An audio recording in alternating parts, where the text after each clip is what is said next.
और कल सरकार बजट प्रस्तुत करेगी। उससे पहले तैयारी के लिए जोली साहब ने नेता प्रतिपक्ष हमारे हैं, उनकी अध्यक्षता में आज ये बैठक बुलाई। हम सब शामिल हुए हैं। किस प्रकार से इस बजट सत्र में विपक्ष की भूमिका, जनता के मुद्दों को लेकर के हमारी रहेगी, इसकी रणनीति की हम लोग चर्चा करेंगे। और जो 8 महीने में 7 महीने में हमने जो आलम देखा है, जो पर्चियों के अलावा कोई फैसले हो नहीं रहे हैं, कोई खुद का विजन नहीं है, खुद की योजना नहीं है, और जो पहले इन्होंने अंतरिम बजट पेश किया उसकी क्रियान्विति का कोई रोड मैप नहीं है। 100 दिन की कार्य योजना बनाने वाले लोग आज आप देख सकते हैं कि 200 दिन के लगभग हो गए, वो 100 दिन की कार्य योजना इनकी बनी नहीं है। आपस में सरकार में सामंजस्य नहीं है, ब्यूरोक्रेसी हावी है। एमएलए मंत्रियों को पूछो कि हमारी चलती नहीं है, मंत्रियों के ऐसे उनके मुताबिक लगे नहीं हैं। जो मंत्रियों के ऐसे लगे हैं वो मंत्रियों की जासूसी कर रहे हैं और दिल्ली या ब्यूरोक्रेसी के सुप्रीमो को रिपोर्ट कर रहे हैं कि ये फाइल आई है, ये इधर जा रही है, ये उधर जा रही है, मंत्री इस पे ये देख रहा है, ये पूछ रहा है, ये कर रहा है। तो ये तो प्रजातंत्र का घोर अपमान है, प्रजातंत्र की हत्या है। मंत्री स्वतंत्र होना चाहिए अपने विभाग का काम करने के लिए, लेकिन मंत्री तो इस्तीफा लिए घूम रहे हैं। अब आप देखो कितनी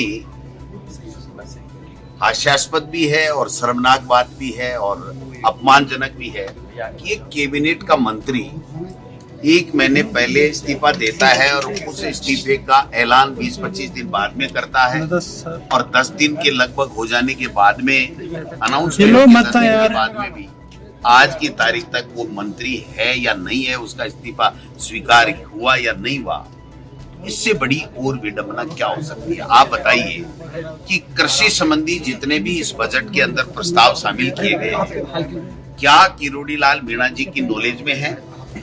क्या उनसे अधिकारियों ने चर्चा की है? क्या उनका विजन लिया गया है? मुख्यमंत्री जी पूरे बजट के ऊपर परिचर्चा कर रहे थे, हर वर्ग से की है, अच्छी बात है, लेकिन वित्त मंत्री दिया कुमारी जी बजट पेश कर रही है। उन्होंने कितनी मीटिंगें ली, कितना उन्होंने लोगों से राय ली, क्या उनका विजन इसके अंदर है? उनका विजन आएगा या फिर मुख्यमंत्री जी ने जिन्होंने सारी बैठकें की है उनका विजन आएगा? बजट एक ही जो बजट पढ़ने वाला वित्त मंत्री होता है वही बनाता है, वही वहां पर वाचन करता है। तो मैं समझता हूं कि ये बहुत ही एक तरीके से एक नई परंपरा की ये शुरुआत कर रहे हैं कि पढ़ेगा कोई, बनाएगा कोई, और फिर उसकी परिणति या उसका जो फील्ड के अंदर उसको कैसे उतार पाएंगे उस बजट को, ये बहुत ही सोचनीय प्रश्न है। क्योंकि जो पिछला अंतरिम बजट था उसमें जो घोषणाएं दिया कुमारी जी ने वित्त मंत्री की हैसियत से की थी, मैं दावे के साथ कह सकता हूं, हम कल नहीं तो परसों जब हमारी चर्चा होगी, बहस होगी इस बजट के ऊपर, तो हम एक एक चीज बताएंगे कि आपने केवल बातें की हैं, बातों के अलावा कुछ नहीं किया। क्योंकि इनके मुखिया ही मन की बात कर रहे हैं, काम की बात नहीं कर रहे, तो ये कहां से काम की बात करेंगे? ये भी केवल मन की बात करेंगे, एक दूसरे के पटन नहीं देने की बात करेंगे, हमारी जो सरकार की अच्छी योजनाएं थी उनकी समीक्षा की बात करेंगे, और अनर्गल बयानबाजी करेंगे, सब पे भ्रष्टाचार के आरोप लगाएंगे, सब पे कहेंगे सब कुछ योजनाएं गड़बड़ है। आप बताइए, इंग्लिश मीडियम स्कूल कितनी शानदार चल रही है, लॉटरी से एडमिशन हो रहे हैं, और हमारा शिक्षा मंत्री जब से बना है तब से उस इंग्लिश मीडियम स्कूल के पीछे पड़े हुए।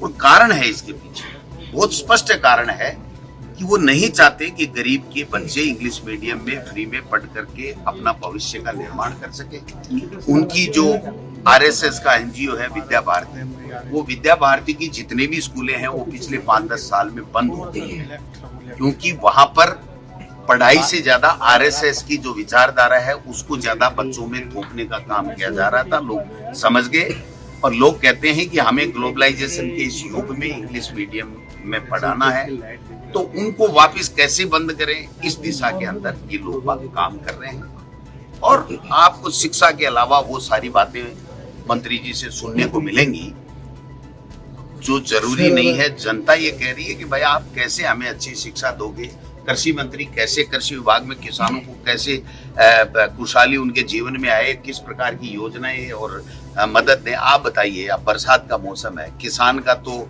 जीवन यापन इसी कृषि से ही हो रहा है, और वो कृषि के बारे में इस बजट में क्या चीजें हैं कि हमारी सरकार थी तब हमने कृषि का अलग बजट पेश किया था, और आज दुर्भाग्य से अलग तो नहीं आ रहा, लेकिन कृषि का बजट कैसे बना, किसकी राय से बना, कृषि मंत्री को पता है कि नहीं, ये भी मतलब संदेह के दायरे में है। और मैं जहां तक समझता हूं कि उनसे कोई अधिकारियों ने कोई चर्चा नहीं की। तो अब इस बजट का क्या हाल होगा ये देखने वाली बातें हैं।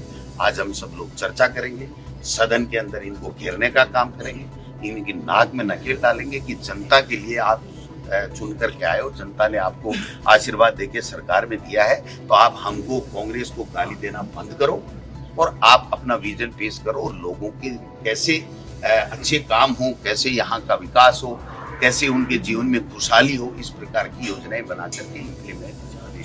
ठीक है सर, अवाला जी के भी नीतीश सर का एक वीडियो वायरल है। पता नहीं भाई सर, के मामले जो है वो तो जो पुलिस को करना है वो काम करेगी।